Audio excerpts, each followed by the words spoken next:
Makanya gak gampang bilang aku mau taat sama Tuhan. Harga ketaatannya besar seperti yang saya sampaikan tadi. Tanah kelahiran, saudara, dan rumah bapak. Bapaknya punya rumah, punya tanah, ditinggalkan untuk ikut Tuhan. Bapak Ibu yang terkasih. Tetapi ada janji yang mengalir. Aku akan membuat engkau menjadi bangsa yang besar dan olehmu semua kaum di muka bumi akan mendapat berkat. Tuhan pakai. Setelah dia taat, setelah dia meninggalkan comfort zone, dia mengambil langkah untuk taat. Nah, disitulah ada arus berkat. Bapak Ibu, saya selalu bilang berkat itu bentuknya bukan fisik. Bukan. Kalau saya bilang berkat Tuhan apa? Kesehatan. Kelihatan enggak? Tuhan kasih kesehatan begitu? Tidak. Tetapi kadang-kadang Tuhan kasih hikmat untuk kita jaga kesehatan, jaga makanan, jaga kondisi fisik untuk kita hidup sehat. Tuhan berkati pekerjaan kita. Apakah Tuhan langsung kasih PT? Langsung kasih toko? Iya enggak Bapak Ibu? Misalnya Bapak Ibu minta toko. Tuhan aku mau punya toko kecil-kecilan aja. 20 meter kali 20 meter. Misalnya begitu. Kecil aja Tuhan tokonya. Terus tiba-tiba Tuhan kasih. Tokonya langsung toko dari atas. Bapak Ibu mau tangkap enggak? Ayo siapa yang mau tangkap toko kalau Tuhan mau kasih berkat toko? Siapa? Tuhan saya siap terima toko dari Tuhan. Oh Tuhan turunkan dari langit. Penyot kita Bapak Ibu. Jadi bukan itu konsep berkat dalam Alkitab. Konsep itu hikmat, bijaksana. Itu sebabnya Salomo selalu bilang takut akan Tuhan adalah permulaan hikmat pengetahuan. Kita takut akan Tuhan, Tuhan buka peluang. Amin. Kita takut akan Tuhan, Tuhan berikan relasi kita yang baik. Memulihkan relasi kita. Amin. Itu iman kita Bapak Ibu. Jadi jangan salah konsep berkat dari Tuhan. Amin. Berkat tangan gatal nih, kayaknya mau dapat berkat. Bukan itu Bapak Ibu. Bukan bendanya tapi how to-nya. Tuhan kasih hikmat. Bagaimana caranya untuk hidup dalam berkat Tuhan. Tapi taat dulu. Taat gak mudah. Balik lagi tadi. Taat gak mudah Bapak Ibu. Ada yang harus ditinggalkan, dikorbankan. Inilah menyangkal diri. Berat. Tetapi ada sukacita. Berat tapi ada sukacita. Kalau Rasul Paulus pakai istilah ketika orang mau melahirkan, sakit gak? Sakit gak? Wah yang jawab ada yang bapak-bapak. Pernah melahirkan ya? Melahirkan katanya sakit. Tetapi habis dia melahirkan, anak itu keluar. Orang tuanya menangis gak? Menangis sampai meneteskan air mata. Karena sedih atau karena sukacita. Itulah gambaran iman, ketaatan. Orang percaya yang digambarkan Rasul Paulus Bapak Ibu. Sakit, berada dalam penderitaan. Tetapi ketika anak itu lahir, gitu, wah. Sukacita, ada tangisan air mata. Jangankan manusia Bapak Ibu. Kalau misalnya Bapak Ibu pernah lihat dogi. Ketika dia melahirkan, dia keluar tapi gak nangis. Breedernya itu yang dokternya atau siapanya lah yang menangani. Pasti akan dipencet, dicari udara, ditepuk-tepuk, dibalikin. Ini dogi aja Bapak Ibu. Keluar dari perut induknya pun menangis. Baru setelah itu kadang-kadang kalau kita lihat ada air matanya. Wah ternyata binatang bisa punya air mata juga ya. Punya perasaan gak Bapak Ibu? Nah saya nggak tahu, nanti cari tahu sendiri. Tetapi kalau kita lihat seperti itulah kehidupan orang percaya. Kadang-kadang kita berada di jalan yang sulit. Taat. Dan kita mau masuk kepada respon totalnya. Bapak Ibu yang terkasih, ini balik ke kita semua. Apakah kita merespon dengan ketaatan? Apakah kita merespon dengan kekecewaan? Apakah kita merespon dengan keraguan? Ini kembali ke kita semua Bapak Ibu. Sebagaimana seperti induk Raja Wali tadi ya. Dia buat sarang cukup tajam. Sampai ketika anaknya mulai bobot badannya berat. Mulai bisa mengepakkan sayap. Sudah mulai risih di comfort zone-nya. Dia harus keluar. Keluar menuju apa Bapak Ibu? Cari makan aja susah. Anak Raja Walinya. Tapi dia melompat. Dia gak bisa terbang. Capek, letih, lesu. bebannya berat, sayapnya belum leluasa. Tetapi ingatlah, kadang-kadang ketika kita merasa kita nggak mampu, Tuhan turun tangan. Di dalam kelemahan kula, kuasa Tuhan nyata. Bapak Ibu yang terkasih, kalau kita melihat inilah respon total Abraham, Sikem. Bahasa ketaatan itu adalah penyembahan. Nah, kita menyembah dalam roh dan kebenaran. Oke, bentuknya apa Bapak Ibu? Dalam keseharian kita. Bagaimana kita berinteraksi dengan orang, melayani orang, berbelas kasih dengan orang, peduli dengan orang lain. Ini adalah bahasa ketaatan kita yang paling mudah untuk kita lakukan. Sebagaimana Bapak Ibu sudah datang pagi ini, ya kita bersyukur. Itu bentuk kecil dari ketaatan. Bapak Ibu yang terkasih dalam Tuhan. Lalu Abraham pergi. 3 kata Ibrani yang secara sejarah ini cukup menggetarkan. Vayelek Avram. Artinya apa? Dan dia berjalanlah. Berjalanlah Abraham itu. Pergilah dia. Bapak Ibu yang terkasih dalam Tuhan, dia pergi kemana? Pergi ke tempat yang dia tidak ketahui. Tapi dia ke tempat yang baru, dan di setiap tempat yang baru ada yang namanya mesbah. Coba kita lihat Bapak Ibu yang terkasih.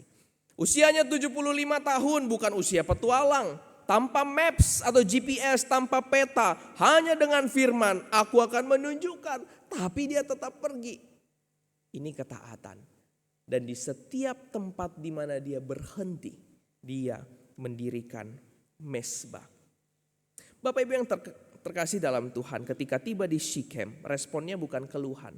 Tetapi dia bilang, Tuhan, ini kan tanah Kanaan, ini ada pohonnya saja. Namun dia tetap mendirikan mesbah. Ia berjalan lagi ke Betel. Ia memindahkan kemahnya di ayat 8. Dia pindah, dia berjalan lagi.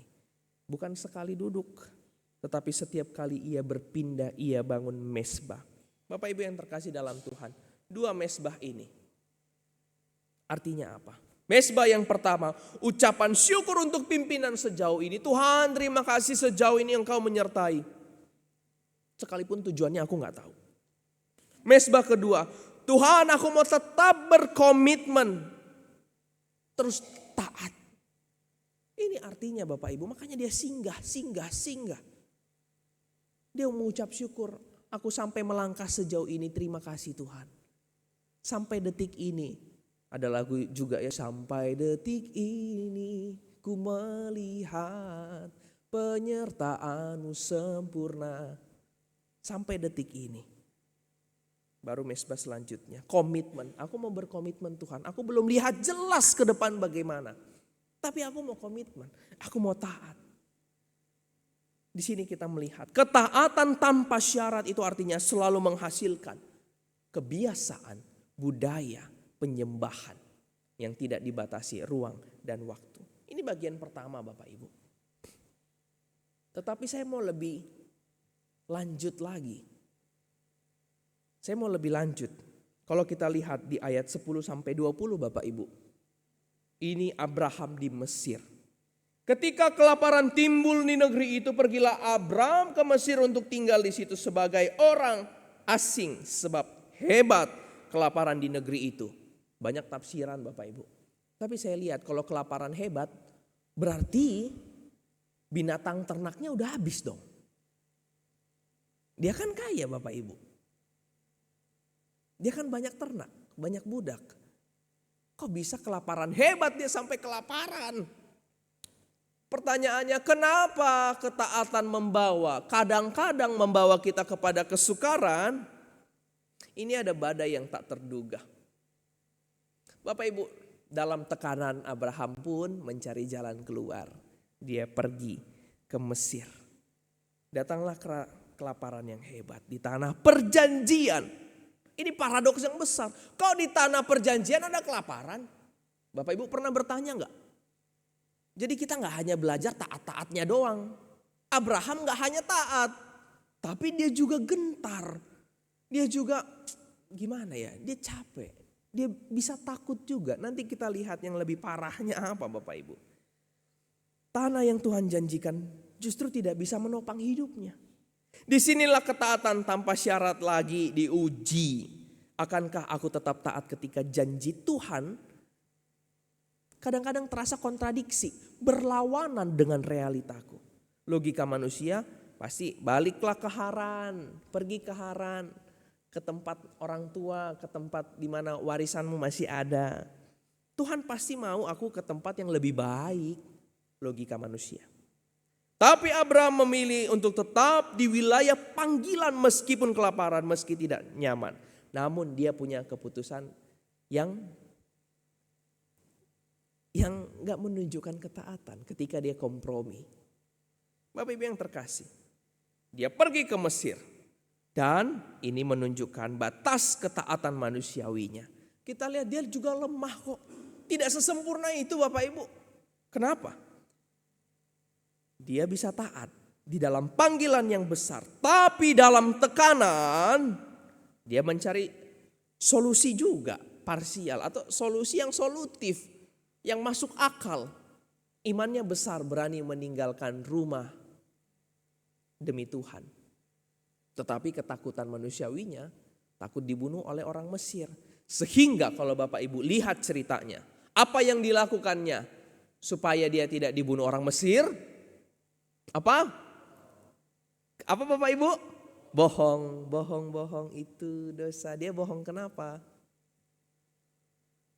Kalau kita lihat Bapak Ibu yang terkasih. Ini langsung bahas teguran, anugerah di tengah kegagalan. Bapak Ibu yang terkasih, di situ Abraham bilang karena istrinya cantik Bapak Ibu. Jadi raja pasti suka. Wah, siapa nih ya? Ada pendatang ini. Ada pendatang, istrinya cantik lagi. Ada orang cantik yang dibawanya. Terus pada budaya waktu itu Bapak Ibu, kalau seandainya istri cantik dan raja ingin istri itu, dia gak boleh bersuami. Itu ada hukuman dari Tuhan. Jadi mau tidak mau ketika dia tahu itu suaminya pasti harus dibunuh dulu. Jadi mereka kayak hukum adatnya mungkin Bapak Ibu ya. Jadi mereka gak boleh menikahi orang yang masih ada suaminya. Nah sehingga kemungkinan besar Abraham tahu tradisi itu. Makanya dia bilang ini adalah adikku. Abraham takut dibunuh Bapak Ibu. Ketakutannya itu nyata. Tapi ketaatan sejati berkata Tuhan memanggilku ke tanah asing. Ia juga bisa melindungiku di perbatasan asing. Wah itu ketaatannya. Tapi dia tetap bohong juga kan. Ayo Bapak Ibu. Di sini kita melihat ada anugerah di tengah kegagalan Bapak Ibu. Kita ikut Tuhan kita gak sesempurna itu loh. Tapi kita mau senantiasa disempurnakan. Ada kegagalan. Ada waktu di mana kita jatuh, mundur, lelah. Tetapi ada anugerah Tuhan. Tetapi Tuhan menimpakan tulah yang hebat kepada Firaun. Waduh. Kalau itu kita baca dalam ayat yang 17. Kok Abraham yang bohong, Firaun yang kena tulah? Ayo Bapak Ibu. Gimana tuh? Apa maksudnya Tuhan? Yang bohong siapa? Abraham. Yang kena tulah siapa? Raja Firaun. Tuhan adil gak? Ayo. Kelihatannya gak adil.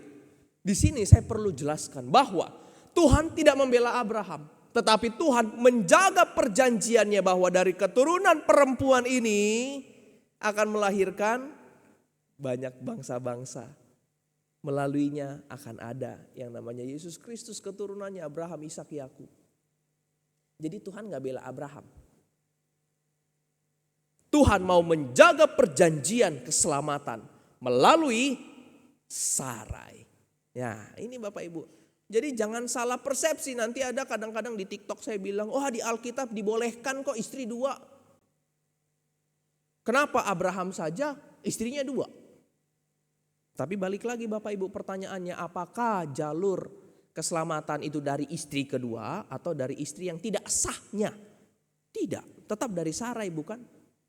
Jadi Tuhan tidak mengizinkan. Itu keputusan kemanusiawian Abraham untuk memilih, dia cari alternatif lain. Ini yang Alkitab ajarkan, bukan yang TikTok ajarkan Bapak Ibu. Di TikTok bilang, oh boleh, ini boleh, itu boleh. Semua yang berdosa dibilang boleh. Kenapa? Dangkal sih, nggak belajar.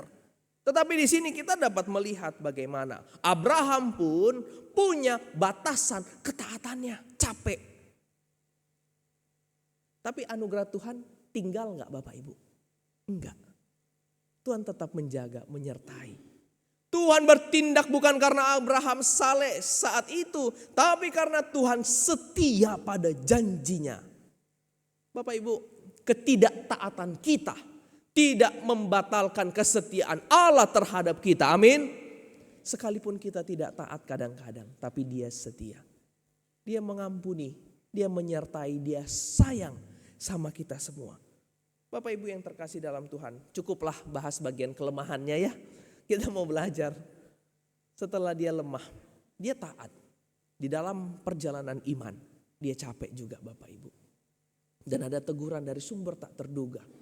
Bukan pembelaan terhadap dosa, tetapi penyertaan Tuhan. Firaun menegur Abraham, mengapa engkau tidak memberitahukan? Nah, terkadang Bapak Ibu, Tuhan memakai orang luar untuk mengkoreksi kita. Makanya kadang kita tersinggung kalau ada yang bilang, kok orang Kristen begitu? Katanya Kristen. Tapi kok begini tindakannya? Katanya percaya Tuhan. Ini orang luar. Tetapi percayalah, hal-hal apapun yang kita alami, yang mungkin dalam tanda kutip bukan sesuatu yang sifatnya rohani, itu pun membentuk kita Bapak Ibu. Teguran-teguran, masukan-masukan. Dengarlah, tangkaplah kalau itu sesuai dengan firman Tuhan. Dan kalau kita lihat Abraham diusir, namun ia keluar dengan membawa harta dan istrinya. Loh, kok dia diusir bawa harta? Ayo Bapak Ibu, masa diusir bawa harta? Ini Tuhan tetap menyertai. Fokusnya ini ke istrinya, Tuhan jaga janjinya Bapak Ibu. Ada proteksi ilahi. Istrinya dan ia selamat. Bapak Ibu yang terkasih dalam Tuhan. Balik kepada janjinya. Meski Abraham gagal, Tuhan tidak gagal. Meski kita gagal, Tuhan tidak gagal atas diri kita. Amin Bapak Ibu. Kita bisa gagal, kita bisa jatuh, kita bisa hancur, kita bisa mundur, kita bisa kecewa. Tapi Tuhan tidak pernah melepaskan tangannya dari hidup kita. Itu iman kita. Itulah sumber dasar ketaatan kita. Bukan ketaatan yang konyol, tetapi ketaatan yang berdasarkan kepada pemeliharaan penebusan yang nyata bagi hidup kita. Bapak Ibu yang terkasih dalam Tuhan, Abraham kembali ke kemahnya semula. Ke tempat mezbah yang dibuatnya dahulu di sana. Bapak Ibu yang terkasih dalam Tuhan. Ini mezbah yang terakhir, tujuan yang terakhir. Dia selalu mendirikan mezbah.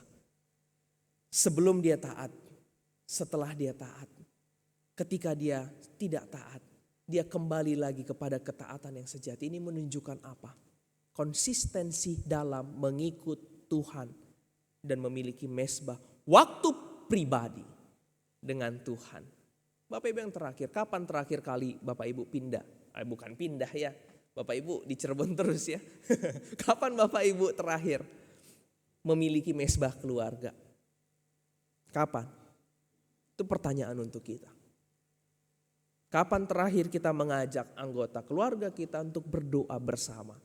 Saya pernah cerita ya Bapak Ibu, ketika saya sekolah teologi saya gak pernah doain adik saya berdua.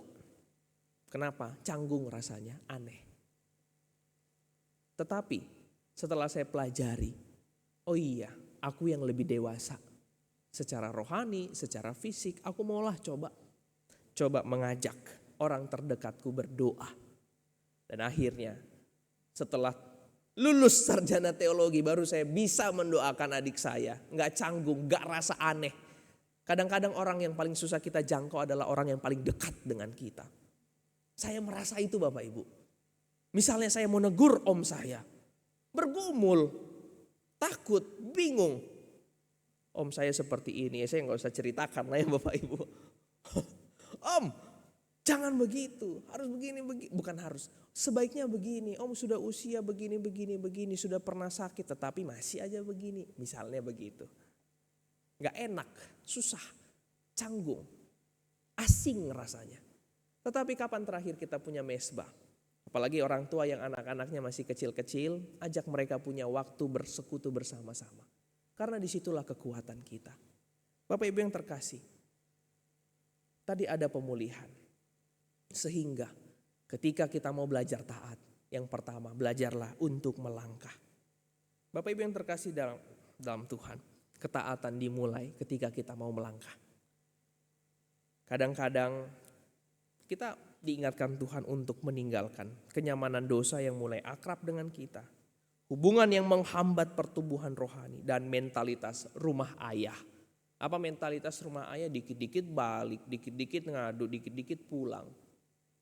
Bukan mentalitas rumah Bapak ya. Itu beda lagi Bapak Ibu. Rumah ayah. Kenapa? Kalau mentalitas rumah Bapak, ya udah mati aja. Itu mentalitas rumah Bapak ya. Tapi di sini tidak mencari keamanan. Coba melangkah Bapak Ibu. Mungkin Bapak Ibu Tuhan sudah panggil untuk melakukan satu dan lain hal. Melangkahlah, coba aja. Coba dulu. Kayak ada satu lagu, tapi lebih cocok dinyanyikan di anak remaja nanti. Coba dulu. Rasakan dulu, melangkah dulu. Setelah itu kita baru merasakan. Kadang-kadang ketaatan mulai dari perpisahan. Bapak Ibu harus berpisah dulu. Sakit gak sakit, enak gak enggak. Selanjutnya ketika kita melangkah. Ini aplikasinya Bapak Ibu, ketaatan tanpa syarat di zaman sekarang. Yang pertama melangkah, yang kedua setia. Ketaatan kadang-kadang teruji di dalam kelaparan. Kelaparan secara rohani, secara fisik, perutnya keroncongan. Makanya kalau perut lapar bisa gak berpikir jernih? Saya rasa enggak ya. Fokusnya aduh makan dulu. Bapak Ibu saya kalau lapar sakit kepala. Apakah Bapak Ibu merasakan hal yang sama? Sehingga marilah kita kenyang secara rohani dulu sebelum kita melayani. Kalau enggak, ketika kita lapar baru kita melayani, haus validasi, haus pujian, haus posisi dan segala macamnya. Dikenyangkan dulu oleh kebenaran. Baru di saat kelaparan pun kita tahu kita bisa tetap taat. Kenapa? Karena Tuhanlah yang mengenyangkan kita. Bapak Ibu yang terkasih, setiap orang percaya pun kadang-kadang mengalami kelaparan seperti di Kanaan. Kelaparannya apa? Pelayanan terasa kering, doa, sepi jawaban, dan janji Tuhan terasa tertunda. Bapak Ibu yang terkasih dalam Tuhan, mari kita tetap setia. Tidak mudah, tidak gampang, tetapi Tuhan pasti tolong. Dan yang ketiga Bapak Ibu, marilah kita senantiasa berserah kepada Tuhan. Berserahnya caranya gimana? Bangun mesbah. Punya waktu bersama orang-orang yang Tuhan percayakan berada di dalam kehidupan kita. Seperti Abraham, kita sangat bisa gagal juga. Bisa takut, bisa kompromi. Tapi ketaatan tanpa syarat itu memiliki alamat pulang. Yaitu mesbah. Tempat penyerahan, penyembahan, dan pengakuan. Setiap kali kita jatuh, Tuhan tidak berkata, kembali ke awal, pulang. Tapi Dia berkata, kembali ke mesbah terakhirmu, tempat terakhir kau taat, dan lanjutkan dari sana. Lanjutkan dari tempat di mana kita taat. Di mana kita punya semangat. Bapak Ibu yang terakhir, kita mau lihat teladan yang sempurna, yaitu Yesus. Sebagaimana Abraham meninggalkan Ur Kasdim, Kristus meninggalkan surga untuk kita. Abraham taat meski takut, tapi ketaatan Kristus lebih lagi, dia taat sampai mati. Abraham taat meski takut. Abraham kompromi di Mesir, tapi Kristus tidak kompromi di padang gurun sekalipun dia kelaparan. Ia menjadi taat sampai mati, bahkan sampai mati di kayu salib. Dan dalam Kristus kita melihat ketaatan tanpa syarat yang sempurna. Bapak Ibu, mari kita jadi saluran berkat di dalam ketaatan kita. olehmu semua kaum di muka bumi akan mendapat berkat. Tuhan mau menjadikan kita berkat di bagian apa? Tanya sama Tuhan. Dan Bapak Ibu yang terkasih, marilah kita senantiasa belajar taat. Abraham dan paradoks orang percaya. Abraham jatuh tetapi selalu bangkit dan kembali ke arah panggilannya. Dia takut tetapi terus melangkah. Dia gagal tetapi Tuhan setia. Mari kita membangun mezbah kita, tempat di mana kita punya waktu berserah kepada Tuhan. Amin. Mari kita berdoa. Tuhan, terima kasih untuk hari ini kami belajar mengenai ketaatan Abraham. Terima kasih Tuhan, sekalipun berada di dalam lembah kekelaman, dia tidak takut, namun dia senantiasa menggantungkan harapannya kepada Tuhan. Kami melihat bagaimana Abraham yang taat itu bisa gentar juga Tuhan. Bisa gagal juga, bisa bohong juga. Dan bisa ketakutan begitu parah karena dirinya sendiri. Dan dia pun punya comfort zone sendiri Tuhan. Tapi kami melihat di tempat di mana dia ditunjukkan, diarahkan Tuhan. Dia selalu membangun mezbah. Sekalipun dia sudah tidak taat, dia kembali membangun mezbah. Dan ketika dia berjalan lagi, dia tetap ingat Tuhan. Di dalam berkat yang dia rasakan, dia membangun mezbah. Dan Tuhan senantiasa memulihkan kehidupan mereka. Tuhan, tolong kami ketika belajar ini. Ketika belajar ketaatan dari Abraham, kami mau melihat bagaimana kadang hidup terasa paradoks, berbeda dari apa yang kami pikirkan, dari ekspektasi kami mengikut Tuhan. Tetapi Tuhan, kami diingatkan bahwa ketika kami gagal sekalipun, Tuhan tidak pernah gagal atas hidup kami. Dan oleh itu kami mengucap syukur Tuhan. Dan Tuhan tolong pakai setiap kami sebagaimana panggilan Tuhan terhadap Abraham. Melalui engkau, melalui Abraham, dia akan menjadi berkat buat semua bangsa di bumi. Kami pun mau jadi berkat Tuhan. Pakai kami, arahkan kami, kasih tahu kami. Kami harus menjadi berkat dengan cara apa. Dan ingatkan kami untuk senantiasa memiliki mezbah keluarga. Agar melalui keluarga-keluarga di gereja ini, keluarga yang dimenangkan, pasti Tuhan pakai untuk membangun gereja yang maju, yang berkembang, dan juga yang memuliakan Tuhan. Karena kami taat berdasarkan firman Tuhan. Kiranya Tuhan urapi setiap kami. Kiranya Engkau tolong setiap hamba-hambamu di tempat ini. Setiap jemaat-jemaat yang mungkin masih bergumul. Hidup dalam pergumulan beban berat, Tuhan angkat, gantikan dengan pemulihan dan sukacita. Sehingga hari ini kami belajar Tuhan bahwa ketika kami dalam kesulitan, tangan Tuhan tetap nyata. Ketika kami mulai jatuh, Tuhan tetap menopang. Ketika kami sedih dan hancur hati, Tuhan memberikan ketenangan dan penghiburan. Itu iman kami Tuhan, ajar kami hidup taat seperti Abraham. Demi nama Yesus Kristus kami sudah berdoa dan bersyukur. Amin. Tuhan berkati kita semua.